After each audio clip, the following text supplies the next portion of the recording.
Ciao a tutti, sou Stanley Savoretti de Souza, moro no Brasil, na cidade de Belo Horizonte, e aqui venho compartilhar com vocês um pouco da história de minha bisavó, Rosa Savoretti. Ela nasceu no dia 7 de outubro de 1887 em Misano Adriatico, na província de Rimini. Era filha de Salvatore Savoretti e Francisca Belantioli. Sua mãe faleceu quando ela ainda era pequena e seu pai se casou uma segunda vez com Maria Tassin. E a família composta por Salvatore, Maria e Rosa migrou para o Brasil no ano de 1896, tendo partido do porto de Gênova em 31 de maio, chegando ao porto do Rio de Janeiro em 18 de junho. Rosa tinha então 9 anos de idade. A viagem foi feita no vapor Montevidéu. Aproximadamente 280 passageiros provenientes da Emília-Romanha fizeram aquela mesma viagem. Eles vieram para suprir uma escassez de mão de obra. A partir de 1888, com a abolição da escravatura no Brasil, houve uma grande escassez de trabalhadores, sobretudo nas lavouras de café. E o governo incentivou a vinda de estrangeiros para suprir esta necessidade. Savoretti vieram com contrato de trabalho para trabalhar na fazenda de xisto Jorge dos Santos.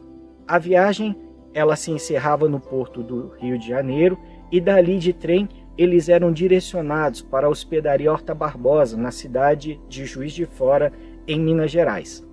Dali, os Savoretti foram para a cidade mineira de Muriaé, na Zona da Mata, onde foram direcionados para a fazenda de xisto Jorge dos Santos. Entre as décadas de 1880 e 1890, aproximadamente 60 mil italianos de diversas regiões da Itália migraram para Minas Gerais.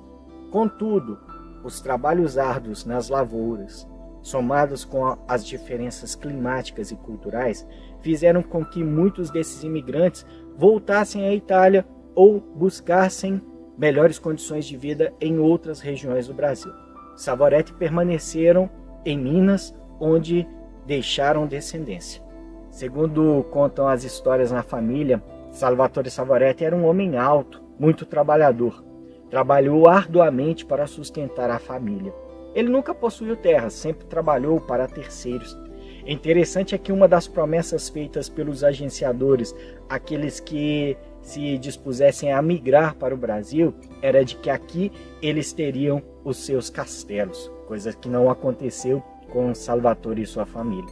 Eles moraram em Muriaé e depois de um tempo mudaram-se para a cidade vizinha de Miradouro, onde continuaram a história da família Savoretti. Foi em Miradouro que Rosa cresceu, distante da sua cultura, distante da sua terra. Ela se tornou uma verdadeira brasileira. Mas ela manteve na família algumas tradições, certamente transmitidas a ela por sua madrasta Maria Tassin. Uma delas era um prato chamado de cantarrinha.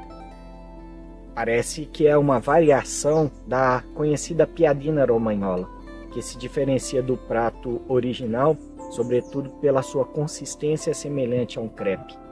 Em muitos momentos na nossa história, foi o pão que tínhamos em casa. Outra lembrança de infância é uma canção que mamãe cantava, uma canção que ela aprendeu com sua avó, Rosa Savoretti. Mamãe não conhecia o idioma italiano, e isso fez com que esta canção fosse aprendida com uma mistura de palavras em italiano e palavras em português. Eu quero dar a minha mamãe, a meu papá, 50 namorosos ao campo se levar. Quando se descer campo de lamentine, escreverás Beundine. Rosa Savoretti casou-se em 1909 com o brasileiro João Firmino de Souza. Com ele teve 4 filhos. Segundo relatos de minha mãe, era uma mulher carinhosa, meiga, gostava muito de cozinhar. Dos pratos que ela mais gostava era macarronada com galinha. Ela também tinha o hábito de beber todos os dias uma pequena porção de vinho, algo que ela manteve até a sua morte. Hoje, somos aproximadamente 80 descendentes de Rosa e João Firmino, entre netos, bisnetos, trinetos e tetranetos. Nós não sabemos se existem parentes na Itália, uma vez que Salvatore, pai de Rosa, teve apenas 3 irmãs. E como é o costume na Itália, as mulheres não transmitem o sobrenome aos seus descendentes. Uma história interessante era contada na família acerca da origem do Savoretti. Mamãe dizia que vovó Rosa era de Milano Forlì. Quando consultei o mapa da Itália, vi que era impossível ela ter vindo dessas localidades. Em uma viagem que fiz ao Rio de Janeiro, localizando o prontuário de imigrantes de Rosa no Arquivo Nacional, lá encontrei o seu passaporte e nele estava escrito que, na verdade, Milano era Misano, então província de Forlì.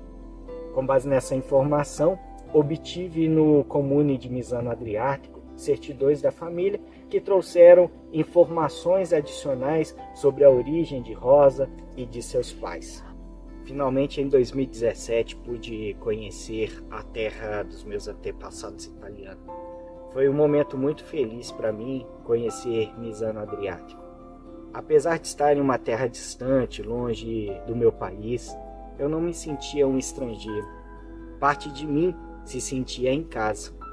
Não foi possível localizar a casa onde nasceu Rosa Savoretti, mas sentia que aquela viagem era uma viagem que eu deveria fazer. Era algo que estava destinado a mim fazer. Haviam se passado 121 anos desde a chegada da família ao porto do Rio de Janeiro. Estava feliz, muito feliz.